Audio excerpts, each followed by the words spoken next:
네, 안녕하세요. 오늘은 논술독학 이제 10회차. 오늘 문제도 이제 지난번에 이어서 연세대 문제로 뽑아봤습니다. 오늘은 이제 2008년 이제 모의고사 문제로 출제가 되었던 이제 저는 이제 이걸 미나모토와 공공성 문제 뭐 이렇게 얘기를 하고 있는데, 오늘 주제는 그러니까 이렇게 보실 수 있을 것 같아요. 지난번과 사실은 굉장히 연관성이 있습니다. 우리 지난주에 공공성 문제 배웠죠? 그리고 지난 시간에 9회차 때 공공성의 주체는 누구인가? 그렇게 할 때 제가 이제 도식을 하나 알려드렸을 거예요. 공공세가 주체가 누구냐? 아니면 뭐 개인의 어떤 이기성, 이기적인 어떤 본성 문제를 끄집어내면서 그러면서 어떤 공공의 문제를 제시하고, 그랬을 때 이거 누가 해결할까? 어떻게 해결할까라고 하면 기본적으로 여러분이 찾아야 될 것은 그냥 개인 각자가 알아서 합시다 라고 얘기하는 어떤 시장의 원리와, 이건 국가가 나서서 해야지 라고 해서 개인이 아니라 떻게 보면 국가, 다른 말로는 정부가 해야 된다라는 일단 두 가지 가장 큰 대립된 시각이 있습니다. 이 관점 중에 질문을 하는 경우가 있고요. 아니면 지난 시간에 공공성의 주체 제시문 나가 뭐였어요? 그 시민사회였죠. 그래서 개인과 국가 사이에서 어떻게 보면 사회 영역, 그래서 시민사회의 어떤 영역이 있다. 이걸 근데 다르게 표현하면 시민사회라는 건 공동체의 어떤 그 규범의 어떤 방식으로 해결할 수 있다라는 측면도 있거든요. 그래서 오늘 문제는 어떻게 보면 지난번 문장의 문제의 어떤 연장이다, 연장선이다라고 생각하시면서 접근해 보시면 되겠습니다. 그만큼 이쪽 주제가 굉장히 중요해요. 논술에서 가장 많이 나오는 주제이기 때문에 저는 항상 요거를 권장을 합니다. 늘 벼락치기 할 때는 이 개인과 사회, 시민과 국가 요 부분부터 다뤄야만 한다. 너무 더 이것도 못하고 저것도 못하고 다 이제 놓치게 되면 아무것도 못한다. 이렇게 얘기하는 게 바로 제 지론인 거죠. 그래서 일단 오늘 논제부터 한번 볼까요?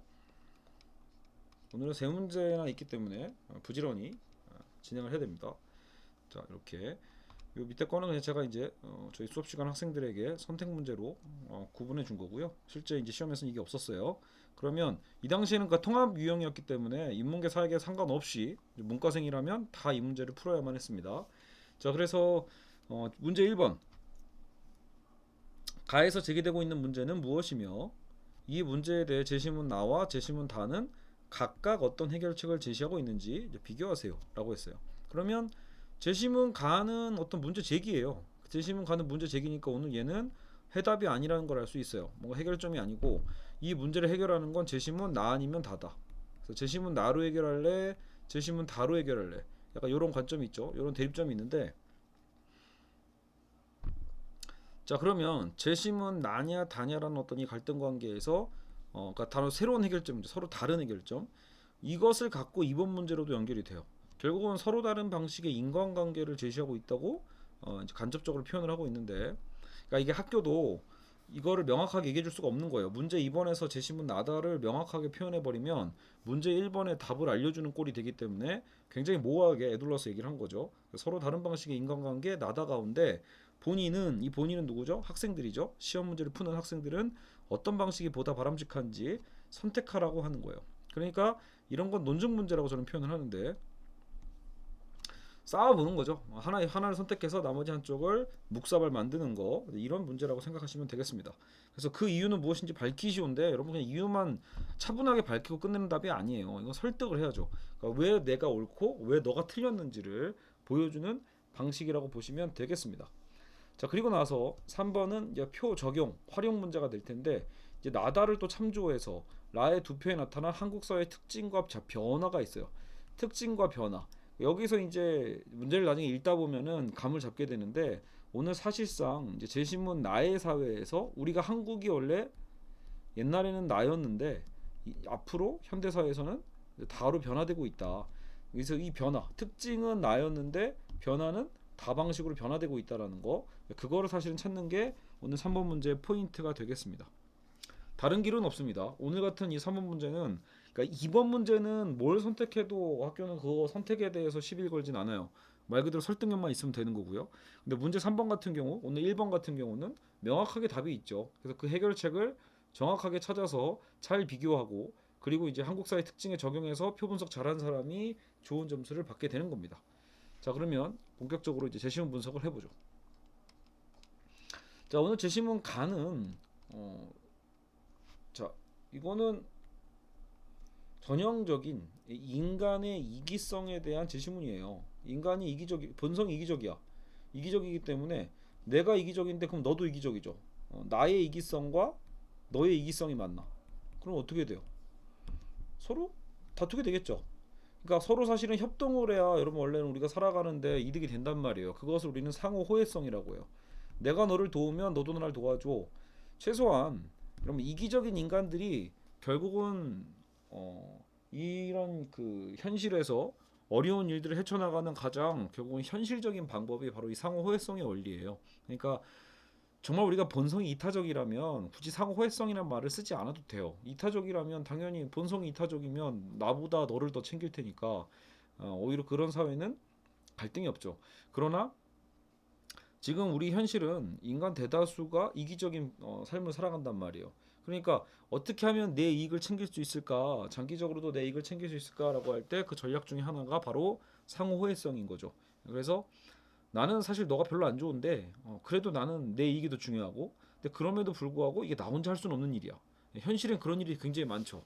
도저히 나 혼자서 할 수 없는 일들에 대해서 그러면 내가 너에게 도움을 받아야만 하는 상황이 벌어진단 말이에요. 그러면 어때요? 기브 앤 테이크가 생기는 거죠. 그래서 여러분 상호 호혜성이란 말은 얼핏 보면 저는 논술을 처음 할 때 이걸 보면서 되게 이거 되게 이타적이다. 여러분 이타적이라는 것도 본성이 이타적이냐 이타적 행위를 하는가에 대한 건 차이가 좀 있어요. 근데 여하간 사실 그 느낌이 좀 아니에요. 서로 돕는다라는 어떤 행위성에도 포커스를 좀 더 맞추는 게 상호 호혜성이고 그렇다면 본성이 이기적이더라도 행동은 서로 도울 수 있거든요. 그래서 상호 호혜성의 원리에서 가장 중요한 건 어떻게 보면 최소한의 뭐 신뢰랄까? 내가 너를 도울 테니 너도 나를 도와줘.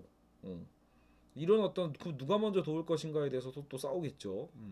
우리가 여러분 그 중고나라에서 그 거래해 보신 분들은 다 알 거예요. 어떻게 보면 중고 거래할 때도 처음 보는 사람과 거래하는 건 굉장히 어때요? 네, 일단 우리 모두가 타인을 거기서 진심으로 배려한다기보다는 일단은 나는 물건을 비싸게 팔고 싶고 나는 물건을 싸게 사고 싶고 이렇게 서로 충돌하다가 교환하게 되는 거잖아요. 그러다가 또 어떤 사람은 사기를 치게 되어 있고 결국 이런 어떤 딜레마가 있기 때문에 그만큼 서로를 믿는 게 쉬운 건 아닙니다. 그래서 오늘 문제의 바로 포인트가 그건 거예요. 서로 이기적 인간이 게다가 상대방의 호의가 없어. 서로에 대해서 어떤 호의를 갖고 있지도 않은데 어떤 호의도 없는데 그걸 대체 어떻게 해결할 거냐라는 거예요. 대체 이 문제 그럼 어떻게 해결할래? 이런 얘기를 하는 거죠. 내가 뭐 아무런 호의가 없다.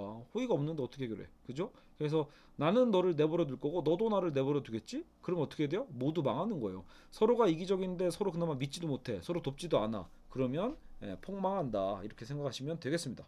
자, 그러면 우리가 정말 폭망했으면 인류는 망했겠죠. 근데 결국은 살아 있잖아요. 그러면 이 인류가 살아남게 된 가장 그 중요한 계기는 결국 어떤 식으로든 이 문제를 해결해 갔다라는 거거든요. 그럼 대체 어떻게 해결했는가? 그걸 묻는 문제다라고 볼 수 있어요. 그래서 오늘은 학교가 두 가지 다른 어떤 대안을 제시문 나와 다를 통해서 보여주고 있는 겁니다. 자, 그러면 오늘 한번 다시 한번 칠판을 잠깐 활용을 좀 해보죠.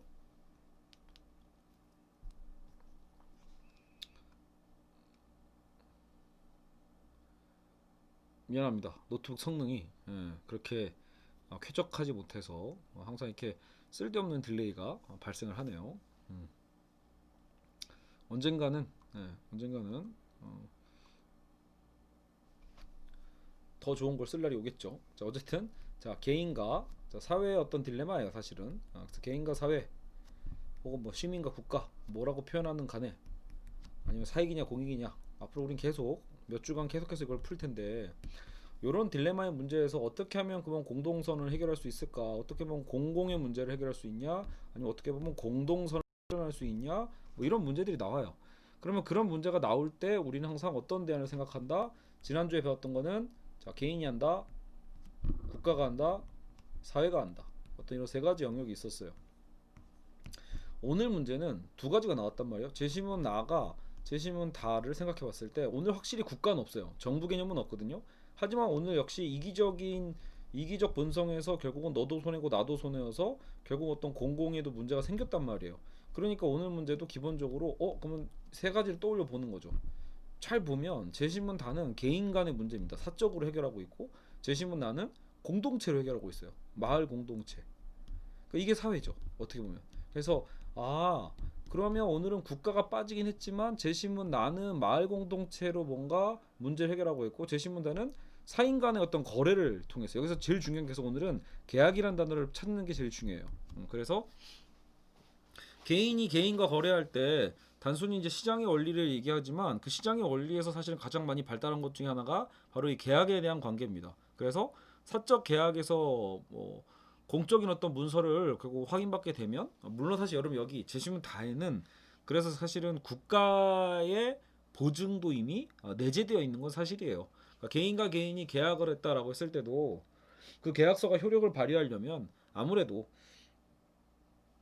또 그 계약서의 또 공신력을 믿어 또 보증해야 할 만한 어떻든 권위 있는 기구가 필요한데 보통은 국가가 그런 역할을 좀 하죠. 왜냐면 자 두 사람이 계약을 했어요. 그리고 서로 약속을 해서 했는데 안 지켰어. 그러면 계약을 안 지키면 우리가 어떻게 하죠? 그러면은 법원에 가서 신고하죠. 고소하잖아요. 그러니까 민사법원 가서 판결을 하든 아니면 형사법원을 판결을 하든 결국 우리는 국가에 다시 거기에 대해서 우리의 억울함을 호소하게 되어 있어요. 그래서 재심은 다에서는 어떻게 보면 개인과의 어떤 문제 해결이면서도 또 계약이라는 어떤 강제성의 특성에서는 국가의 어떤 특성도 그러니까 국가가 갖고 있는 장점이 원래 강제성이거든요. 그러니까 의외로 그런 어떤 특성도 함께 내포되어 있다. 그래서 이제 마냥 도식적으로 풀 수 있는 문제는 아니지만 그래도 역시 우리가 지난 시간에 배웠던 도식을 그래도 한번 이용하면 훨씬 더 좀 빨리 정리할 때 도움이 되지 않을까 생각이 듭니다. 자 그러면 오늘 제시문 나를 보시면 제시문 나에서는 미나모토조 마을이라는 것이 나왔는데 일단 여러분 다 한번 읽어보셨겠죠? 읽어보시면 어때요? 그냥 굉장히 따뜻하고 굉장히 서로를 신뢰하고 또 어떻게 보면 마을 사람들이 다 함께 가족이 아닌가? 헷갈릴 정도로 이게 대체 마을인지 가족인지 헷갈릴 정도로 친하단 말이에요. 밀접하죠. 친밀하고. 그러니까 밀접하고 친밀한 이 관계에서 여러분은 그럼 섣불리 이거 이타성 아닌가? 이렇게 얘기할 수도 있어요. 아주 틀린 말은 아니에요. 오늘 제시문 예를 들어 나의 해결점은 뭡니까라고 할 때 이타적이요. 이타적인 어떤 행동을 하는 거죠. 일단 행동을 하고 보는 거죠. 이것도 사실 틀린 말은 아닌데 그래도 오늘 문제를 다와 조금 더 대비하기 위해서는 마침 오늘 또 다가 하필이면 사례가 사인과 사인 간의 어떤 되게 그 전혀 모르는 사람 간의 또 관계는 아니거든요. 사랑하는 연인과의 관계죠. 그러니까 제시문 다는 사랑하는 두 연인이 어떻게 보면 계약 결혼을 하는 좀 특이한 방식을 보여주고 있고 제시문 나는 마을 공동체의 협동에 대한 어떤 모습들을 보여주고 있단 말이에요. 그렇기 때문에 제시문 나와 제시문 다를 구분하는 가장 중요한 포인트를 굳이 우리가 찾아야 된다라면 자 나라의 경계선에서 우리가 한번 이렇게 생각을 해볼게요. 일단 첫 번째 범주가 다르다. 일단 제시문 나는 이거 그림 어떻게 그려야 좀 여러분이 이해하기 좋을까요? 이렇게 합시다. 제시문 나, 제시문 다 이렇게 표를 한번 그려보죠. 라고 했을 때 일단 첫 번째 뭐가 다르다? 범주가 다르다. 제시문 나는 말 그대로 개인과 개인이 아니에요. 공동체죠, 공동체.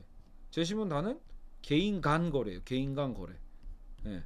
그러니까 1대1의 어떤 거래 방식이라고 볼 수 있고요. 그리고 2번은 그 방법이라고 볼 수 있거든요. 그 공간적인 어떤 범주가 어떠니라고 했을 때 대체 그러면 그 어떻게 보면 서로에 대한 신뢰를 어떻게 회복하니라고 했을 때 제시문 나를 여러분 이런 걸 사회 규범이라고 해요. 규범을 통해서 해결하고 이것은 계약을 통해서 해결해요. 요런 차이. 자 여기서 규범이 중요합니다. 규범이라 함은 사실 자율에 더 가까워요. 규범은. 그러니까 강제인 듯 하면서도 강제가 아닌 약간 그런 게 규범이에요. 그러니까 내가 이것을 안 지켰다고 해서 누가 강하게 처벌하거나 절대 못하게 하거나 이럴 수가 없어요. 규범은 안 지켜도 사실 그만인데 문제는 뭐냐면 안 지켰을 때 사회 공동체 모두가 피해를 입게 됨으로써 사실상 되게 큰 눈치를 보게 되고요. 또 적극적으로 본다라면 뭐 계약적 관계는 아니기 때문에 처벌까지는 안 당하더라도 은근한 다른 방식으로 왕따를 당할 수도 있어요. 따돌림을 당할 수도 있죠. 어떤 페널티를 받을지도 몰라요. 그러니까 그러니까 그 상황과 별개로 말이죠. 왜냐하면 사람 자체가 신뢰를 잃게 되니까. 그래서 이 사회 규범이라는 것은 지켜도 그만 안 지켜도 그만인 것 같지만 이 공동체 안에 속해 있기 때문에 그 눈치라는 게 보여서 사실 안 지키기가 쉽지가 않다. 거의 어렵죠. 우리가 여러분 그 고등학교 처음 들어가든 대학교 동아리를 처음 들어가든 어떤 첫 모임에 나 혼자 새로 들어왔어라고 하면 거기에 있는 나름대로의 어떤 전통과 관습 여러 가지 그런 게 규범이에요. 그런 거 다 지켜주잖아요. 예. 듣자마자 뭐 말도 안 되는 거예요라고 하면서 저항하거나 반항하는 경우는 드물죠. 대부분 일단은 자 회비는 얼마고요라고 하면 그 회비도 그냥 구말 없이 내죠. 정 문제되면 나중에 고치더라도 내가 일단 그 공동체 구성원이 되는 과정에서 그 공동체에 있는 규범을 지키게 되어 있다. 그래서 이게 그래서 이걸 또 다른 표현 세 번째 표현이라고 할까요? 사실은 이번의 연상전인데 이 규범의 특징이 바로 뭐냐면 그래서 암묵적이에요. 누가 명시적으로 시키지 않아. 근데 계약은 명시적이에요. 명시적 약속인 거고 사실 이 규범이라는 건 뭐예요? 암묵적 약속이라고 볼 수 있어요. 그래서 오늘 제시문 나다에서 답으로 약속을 쓰시는 분들이 있는데 약속이란 말 자체를 써버리면 제시문 나다에 구분이 잘 안 간다. 제시문 나에도 약속의 요소가 있고 다에도 약속의 요소가 있어요. 그래서 약속 자체를 답으로 쓰는 것보다는 약속은 공통분모에 더 가깝고 단지 그 약속의 특성이 제시문 나는 암묵적 규범으로 제시문 다는 명시적인 계약으로 하고 있다. 범주가 어떻게? 저는 공동체 관계고 다는 개인 간 관계다. 이런 식의 어떤 차이를 포착해 내시면 되겠습니다. 참고로 제시문 다는 솔직히 이번 이 문제를 제가 많이 첨삭을 해보면 다에서 오히려 어려움이 더 많았어요. 학생들이 제시문 다에서 어떤 사안인지조차도 좀 헷갈리는 거. 그만큼 학교가 좀 불친절하게 모의고사에서 그런가? 저도 약간 그런 의심이 없잖아 드는 게 약간 좀 무책임했다. 그러니까 원래 항상 연대 문제 어려움은 이런 뭔가 문학 제시문 같은 거를 긁어올 때가 있는데 그거를 어떤 의도로 집어넣은 건지 이 제시문 간의 관계에서 파악이 잘 안 될 때가 있어요. 그 파악이 안 되면 진짜 피보는 겁니다. 정말 이제 폭망하게 되는 거죠. 근데 그게 저는 이게 꼭 무조건 실력이라고만 볼 수는 없는 게 운도 좀 필요해요. 그러니까 어쨌든 시험장 가서 학교가 출제한 어떤 의도를 파악하기에 유독 내가 이 문학 제시문을 볼 때 엉뚱한 것에 꽂혀 시각 자체가 생각 자체가 그러면 진짜 쉽지 않습니다. 예, 그래서 오늘 이 제시문 다는 사실 많이 오해를 받았고 예를 들어 제일 많았던 이런 얘기들도 있었어요. 남녀 관계인지도 몰랐다. 남녀 관계보다 고양이와의 관계인 줄 알았다. 연인인지 몰랐다. 뭐 여러 가지 얘기들이 있었어요. 그만큼 힌트가 적었죠. 물론 이제 배경 지식이 있으면 도움이 되는 게 바로 그거예요. 등장인물이 사르트르잖아요. 그리고 사르트르와 누가 연인이었냐면 이 보부아르라는 보부아르가 있었죠. 그러면 보부아르와 사르트르가 사실은 되게 오래된 연인이었는데 이 둘은 계약 결혼을 한 걸로 굉장히 유명해요, 사실은요. 학교는 사실 그러니까 이것을 갖다 쓴 거죠. 그러니까 어떤 거를 좀 쓸까? 이런 또 이기성의 문제 해결하는 공공의 문제를 해결하는 오늘 방식으로 어떤 거를 갖다 쓰면 좋을까라고 할 때 마침 이제 어떤 이런 사적 관계, 계약적 관계를 생각해 볼 때 그래. 결혼조차도 원래 보통 어때요? 결혼은 진짜로 강제랍니다. 결혼 자체 선택의 자유지만 한 번 하고 나면 영원하잖아요. 그러니까 갱신도 할 수 없고 결혼 자체는 보통은 죽을 때까지 하는 걸로 다들 어떤 영원한 약속에 좀 가깝죠. 단기적 약속이 아니라 그러니까 그런 상황에서 이 계약 결혼의 어떤 방식, 그러니까 결혼조차도 계약으로 했던 사르트르와 보부아르의 사례를 학교가 갖다 쓴 거다라고 짐작해 볼 수는 있는데 만약에 사르트르도 누군지 모르고 계약 결혼이라는 얘기도 모르면 그저 그 스토리도 잘 모르는 학생들 입장에서는 이 자체를 보고 이해하기에는 사실 쉽지가 않다. 특히 계약이란 말 자체는 단어는 한 번 나와요. 한 번. 단 한 번. 그 전체 맥락에서 이 계약을 찾아내는 게 결코 쉽진 또 않았다라는 점. 그런 것들이 바로 어렵습니다. 약속이란 말이 더 많다 보니까 여기서 그냥 약속이란 말로 쓰는 사람들도 많았고. 그렇죠? 근데 아까도 얘기했지만 제시문 다가 약속이면 나는 약속이 아닌가? 뭐 대누구이 갖다 주는 거 약속 아닌가? 결국 약속이거든요. 그래서 약속이라는 것은 사실 공통분모에 가깝고 그 디테일의 차이를 보여줄 필요가 있겠죠. 그게 결국 1번 문제거든요. 그래서 1번 답안을 제 걸로 함께 읽어보시겠습니다. 자, 인간은 본질적으로 가에서 제기되고 있는 문제는 무엇이냐라고 물었기 때문에 한 단락은 문제점을 써줘야만 해요. 그래서 인간은 본질적으로 이기적이기에 이기적인 게 포인트예요. 설령 관용이 있다 하더라도 제한된 수준에 불과하다고 제시문가는 말하고 있어요. 상호 호혜적인 이익을 위해서는 서로를 위한 신뢰와 행동이 필요함에도 불구하고 서로 아무런 호의가 없음을 알기 때문에 그러니까 필요한 거를 알면서도 호의가 없는 것도 알아. 그러니까 단지 자기만을 위해 행동하게 되는 결과에 이르게 돼요. 그러니까 망했다 이거죠. 결국 끝까지 나만 믿게 되는. 따라서 이런 이기적 개인들만 모여 사는 사회가 있다고 생각해 보자라는 거예요. 서로가 아무런 이타적 행위를 해야 될 거 아니야. 이타적 행위를 기대할 수 없기 때문에 철저히 개인만의 공간 속에 고립될 것이고, 개인과 개인의 소통의 부재는 개인과 사회의 소통의 단절까지 불러일으키게 되는 거죠. 결국 이 얘기를 제가 왜 썼겠어요? 그게 결국은 공공의 문제를 가져온다. 결국은 이거는 개인의 손해뿐만이 아니라 사회 전체의 손해로 이어질 수밖에 없어요. 뭐 이런 방식으로 마무리하면 될 것입니다. 그랬을 때 이처럼 자연 상태에서 이기적 개인들 사이에서 벌어지는 불신과 배타성의 문제에서 제시문 나다는 어떻게, 자 이제 키워드, 공동체의 규범과, 이게 제시문 나예요. 다는 당사자, 그렇죠? 사인 간의 계약이라는 각기 다른 방법으로 해결책을 제시한다. 그래서 이렇게 키워드를 한번 먼저 탁 던져주고요. 이제 그걸 이제 입증을 해야겠죠. 제시문 나가 보여주는 미나모토조라는 마을의 사례는 공동체의 규범, 제가 사회 규범이라고 했잖아요. 규범을 기반으로 서로의 관계를 맺어감으로, 관계를 계속 맺어가는 거죠. 장기적으로 맺어감으로 상호 호혜성을 극대화시키고 있다. 결국 자 질문을 잘 봐야 돼요. 아까 제시문 가해 문제를 어떻게 해결하냐고 했을 때 가해 문제가 뭐예요? 상호 호혜적 행동을 안 하고 있는 게 문제거든요. 그러니까 상호 호혜적인 행동을 하게 만들어야 돼요. 그랬을 때 결국 이 공동체에 속하게 하는 것, 그래서 공동체의 규범을 적용하는 것, 요게 대안이 될 수 있는 거죠. 사례로 보는 거죠. 마을 안의 상업시설 이용에 있어서도 마을 사람들 어때요? 경제적 합리성의 기초에서 깐깐하게 계산해가지고 소비하고 이런 거 안 하죠. 이미 알고 있는 관계예요. 알고 있는 관계를 중심으로 선택하고 있고, 어느 가게가 얼마가 더 싸고 서비스가 좋은가, 더 질이 좋은가라는 판단보다는 어느 가게는 누가 운영하는지, 그게 더 중요한 거야. 그 사람을 신뢰할 수 있으니까. 그래서 누가 운영하고 그를 믿을 수 있게 선택한다는 관점이 적용된다. 따라서 이 마을은 친가족과도 같다라고 분석할 수 있겠고요. 서로가 서로를 잘 알고 있고, 또 어때요? 장기적이잖아. 수많은 시간 동안 어때요? 반복된 거예요. 일회성 게임이 아니라 정말 이건 다회성 게임이기 때문에 정말 다양한 수많은 반복을 통해서 이제 서로가 서로에 대한 것을 다 아는 거예요. 그래서 보이지 않는 규범을 서로, 보이지 않는 암묵적이라는 뜻이죠. 규범을 서로 수행함으로써 이기심이 아닌 공동체적 신뢰로 나아가고 있다. 언제 도와줄지 알 수 없는 상대방의 호의를 불신하여 혼자 행할 필요 없이 마을 구성원 각자에게 주어진 역할 속에서 서로의 필요를 자발적으로 채워줄 수 있는 것이다. 됐나요? 자, 그래서 이렇게 해서 제시문 나를 설명할 수 있고요. 제시문 다. 다의 상황은 나처럼 마을 규모의 문제가 아닌, 일부러 이제 대비를 좀 시켜주는 거죠. 나는 마을처럼 무슨 공동체 규모가 아니라 사적 개인 간, 남녀 양자 간의 문제고, 또 서로 간의 암묵적 규범이 아닌 거예요. 서로 간의 사랑을 암묵적 규범처럼 하는 게 아니라 명시적 계약을 통해서 오히려 실행한다는 점에서 차이가 있다. 이렇게 해서 어때요? 대비가 되죠. 다의 화자는 사르트르의 제안에 따라 서로의 관계의 친밀성을 불확실한 상태로 두는 것보다는 계약을 통해 확실한 관계로 설정하고 있는 것이죠. 나아가 서로 사랑을 하되 어떻게 합니까? 계약 기간을 설정해 둠으로써 그 이후의 삶에 대해서 서로를 구속하지 않게 되는 거죠.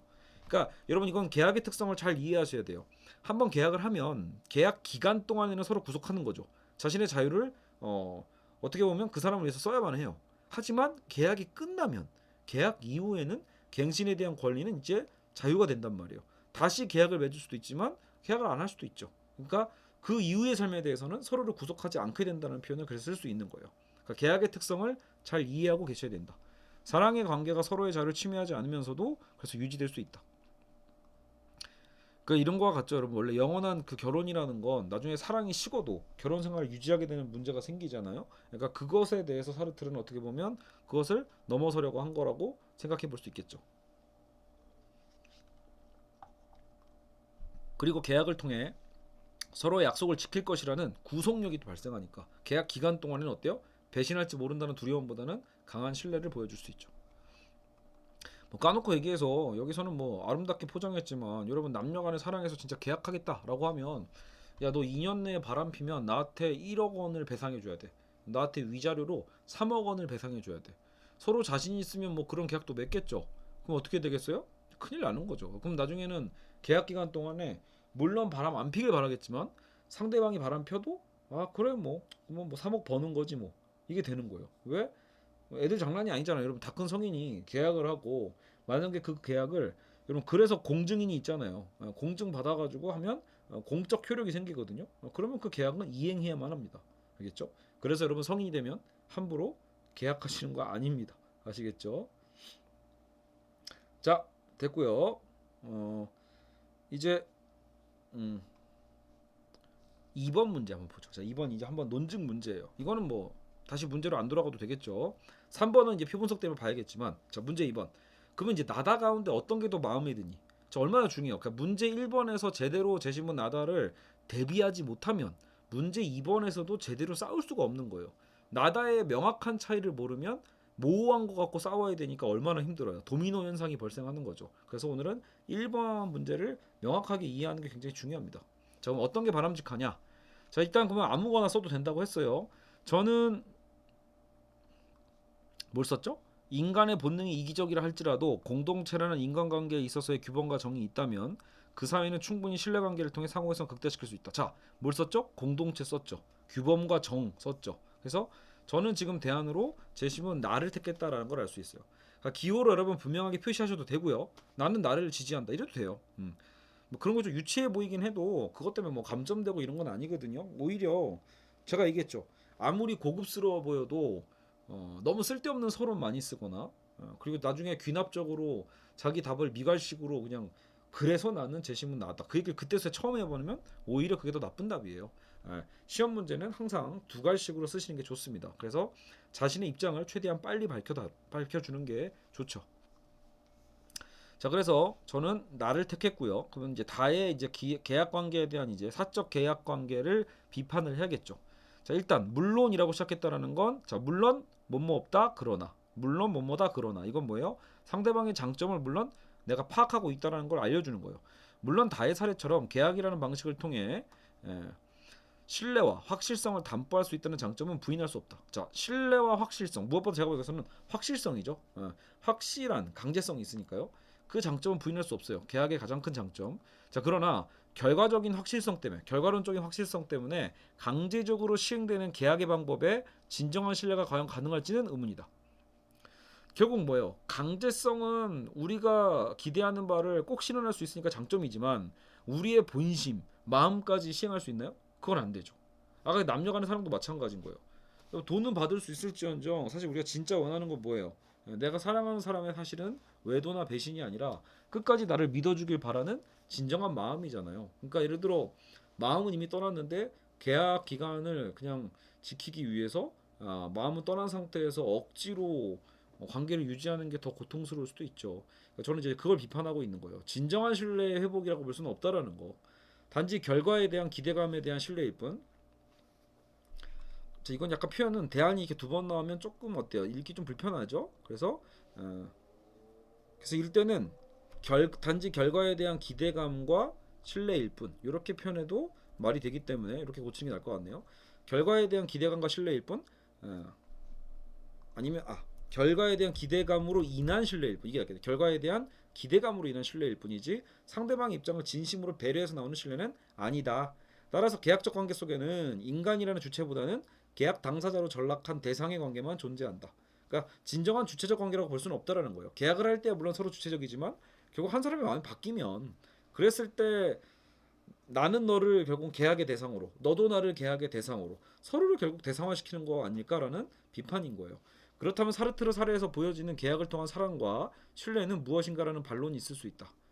근데 이런 반론이 있을 수 있다는 거죠. 그러니까 근데 그래도 사르트르 사례 보면은 되게 계약을 통한 사랑과 신뢰가 잘 보여지지 않냐, 이거 나름 본심 아니냐 이렇게 반박할 수 있지 않겠냐라는 제 예상이에요. 그러니까 예상되는 반박에 대한 재반박을 하는 거죠. 자, 그러나 사르트르의 계약적 관계 사례야말로 사랑과 이타심이 얼마나 중요한가에 대한 반증이다. 역설적으로는 그렇게 표현한 거예요. 왜요? 잘 보면 이 사례는 우선순위가 먼저 사랑하고 있는 관계잖아요.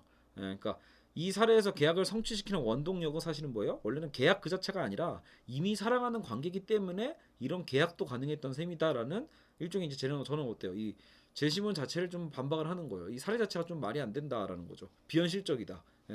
진짜 계약 얘기할 거면 원수지간에도 계약을 통해서 문제가 해결되는 걸 보여줘야죠. 그게 차라리 낫거든요. 근데 원래 사랑하는 연인한테 계약 맺고 계약 결혼 얘기하라는 것은 오히려 잘못된 사례 아니냐라는 비판인 셈이에요.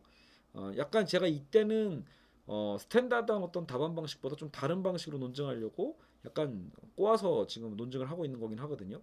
그래서 이 사례에서 계약을 성취시키는 원동력은 계약 그 자체 효력이 아니라 계약 이전에 사르트라 화자 간에 이미 구성된 정이 있었고 이타심이 있었기 때문에 가능했던 것뿐이다. 그래서 이제 계약의 한계가 있다라는 거죠.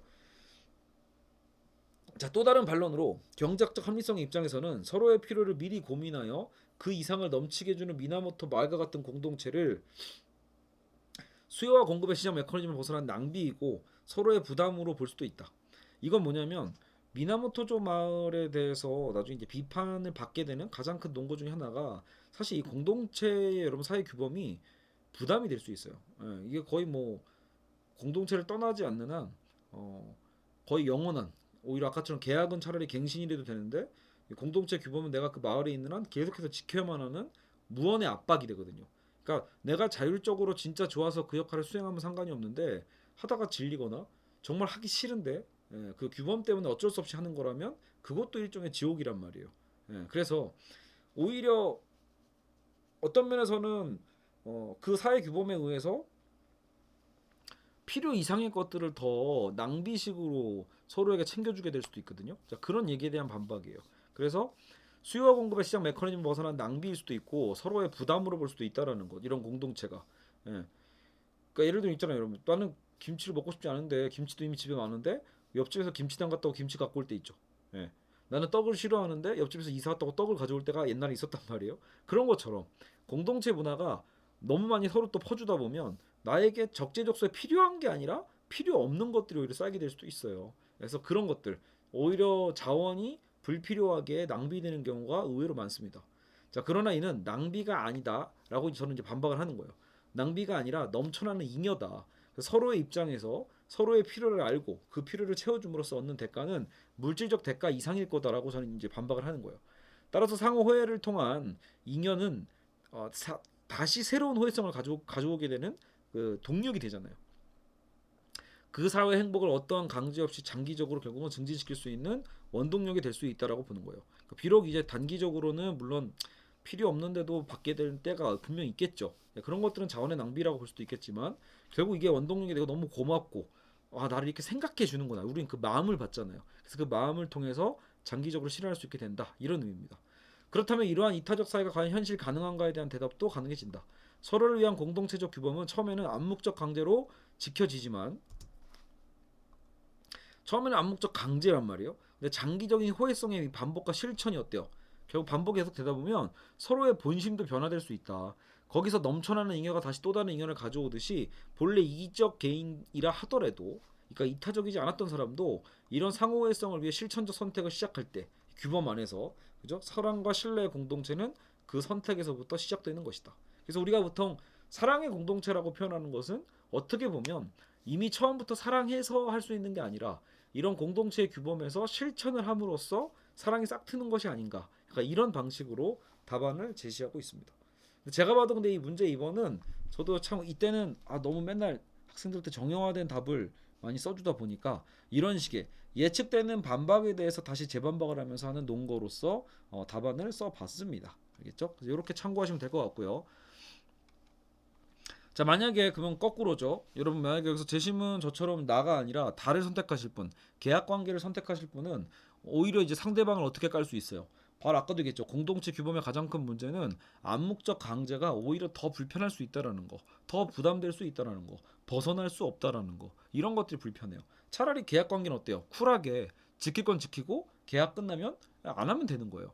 또 하고 싶다? 계약을 갱신하면 되는 거고요. 차라리 이렇게 맺고 끊는 게 명확한 관계가 더 좋은 거 아니냐? 특히 오늘날 현대 사회에서는 도시 사회에서는 더 좋은 거 아니냐? 이런 공간적이고 시간적 논증도 할 수 있는 게 재심은 다합니다. 예. 왜냐면 진짜 미나모토조 같은 마을 사례가 어때요? 요즘 이제 한국 사회에서도 거의 없죠. 대부분 다 해체가 됐고요. 그러니까 비현실성이 있단 말이에요. 그런 것들을 어떻게 보면 굳이 억지로 끌어가려고 하는 것보다는 이제 그게 더 부작용이 많단 말이에요. 차라리 이렇게 이제 개인과 개인의 사적 계약 방식이 더 현실적이다. 현실 논거로서 쓰기 좋지 않았나 싶습니다. 자, 마지막 문제. 재심은 이제 3번 문제 3번과 재심은 이제 라를 연결해 보셔야 되는데 나다를 이제 참조해서 라의 두 표에 나타난 한국 사회 특징과 변화입니다. 자, 근데 자, 표를 보세요. 자, 제시문 라에서는 뭐를 확인할 수 있냐면 한국과 일본이 비슷하다라는 걸 알 수 있어요. 거의 동일하다고 생각합시다. 여기는 거의 동일하고 여기는 많이 달라요. 그러니까 여기에 공통점은 동양이고 여기는 서양이거든요. 동양과 서양의 어떤 차이로서 이해하시면 될 것 같아요. 동서양의 차이로 보되 특징을 보니까 어때요? 여기는 변호사가 적다. 여기는 변호사가 많다. 서양은 변호사가 많고 동양은 변호사가 적어요. 이거 왜 그럴까? 일단 이거는 왜 그런지에 대해서 아직은 알 수가 없죠. 근데 이제 우리는 앞에서 문제를 풀었잖아요. 재심은 가나다가 있었기 때문에 왜 적은지에 대해서 유추해 볼 수 있는 거예요. 자, 그럼 B를 보시면 자, B에서도 법률 상당 건수를 보시면 자, 법률 상당 건수 자, 법률 상당 건수 확인해 보죠.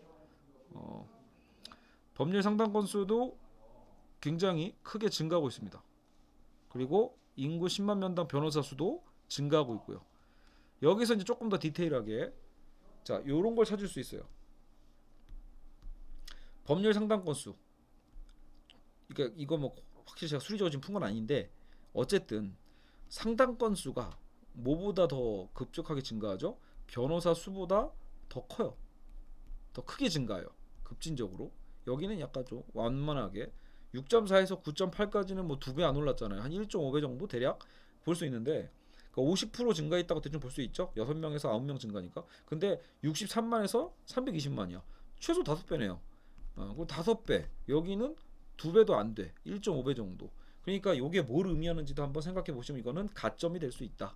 예. 그냥 B를 갖고 한국도 이제는 변호사 수와 법률 상담권 수 추이가 늘어나는 것을 보아하니 자, 여기서 이제 이 센스예요. 재심은 다처럼 우리도 뭔가 인간과 인간의 관계를 어떤 계약적 관계로서 판단하고 있구나라고 생각해 볼 수 있겠습니다. 그렇죠? 그래서 이런 부분으로 한번 고민을 해보죠. 자, 그리고 그러니까 요게 연결이 되면 자연스럽게 우리는 재신문 나도 떠오르게 돼요. 재신문 나는 미나모토조였죠. 저는 이제 이거 제 생각은 아니었고 어떤 학생 아이디어였는데 여러분 재신문 나가 미나모토조니까 일본이죠. 그죠? 미나모토조가 일본이야. 근데 재신문 다 사르트르가 어느 나라 사람이면 프랑스 사람이거든요. 그러니까 그러게 여기 일본과 한국이 근데 지금 수치가 비슷하니까 우리는 나를 통해서 한국을 예측할 수 있게 되고 다를 통해서 요 서구 사회 전반을 예측할 수 있게 되는 거예요. 그러니까 재신문 나는 어땠죠? 공동체가 중요했잖아요. 공동체와 사회 규범이 중요했다라면 재신문 다는 개인과 개인의 계약적 관계다까지 우리가 파악을 했죠. 그러면 어때요? 벌써 3번 문제가 풀리는 거예요. 그러니까 그러면 한국 사회의 특징과 변화를 설명하라고 했는데 한국 사회의 특징은 일본의 미나모토조와 다르지 않았구나. 우리도 굉장히 공동체적이고 마을 사람들이 신뢰하고 서로 정이 있고 뭐 이런 거였는데 그럼 어때요, 여러분? 갈등이 생기고 싸움이 나도 어떻게 해결하죠? 고소하나요? 아니거든요. 마을에서 문제와 분란이 생기면 웬만하면 법적 관계까지 안 가고 다 그냥 좋은 게 좋은 거다 식으로 해결하는 격들이 있죠. 좋게 보면 장점들일 수도 있고요. 단점도 있습니다. 사실 나중에 보면은 사법적으로 꼭 처리해야 될 정말로 범죄인데도 불구하고 그거조차도 쉬쉬하면서 넘어갈 때가 있는 게 바로 이런 어떤 공동체 마을의 문제점이기도 하거든요. 근데 어쨌든 오늘날은 어때요? 이미 도시사회, 우리 아파트 사시는 분들은 대부분 느끼겠지만 이젠 진짜 미나모토조 마을 혹은 우리나라의 어떤 옛날 시골 공동체 같은 경우 이런 건 이제 거의 존재하지 않는다라는 것을 알 수 있습니다. 그래서 우리는 이제는 동양에서 우리도 서양적인 사고방식으로 바뀌고 있고 사고방식이 바뀐 만큼 공동체 규범보다는 사적 계약적 관계로 바뀌고 있어서 법률의 어떤 상당 건수도 그래서 증가하고 있구나. 그러니까 그 수요만큼 공급이 따라가고 있구나. 여러분 그러니까 법률 상당 건수가 엄밀하게 하면 수요고요. 법률 서비스에 대한 여기는 공급이거든요. 근데 여러분 어때요? 수요가 공급보다 더 지금 크잖아요. 수요가 공급보다 크다라는 건 뭐를 또 해명할 수 있다? 마침 표를 보시면 B가 더 옛날 표고요. A가 더 최근 표예요. 근데 최근 표에서도 한국과 일본이 서구에 비해서 변호사 수가 터무니없이 적잖아요. 그렇기 때문에 이거 연도가 좀 거꾸로 된 거 아닌가요라는 질문도 의외로 많았거든요. 근데 이거는 학교에 의도된 바인지는 알 수는 없겠는데 진짜 실제 표를 통계를 이렇게 낸 표를 이렇게 찾은 걸 수도 있어요. 우연히요. 그러면 이것을 우리가 뭔가 합리화시키려면 자 비록 이렇게 쓰면 돼요. 그 B를 통해서 우리의 사회가 정말 변화되고 있다는 것을 먼저 얘기한 다음에 그리고 나서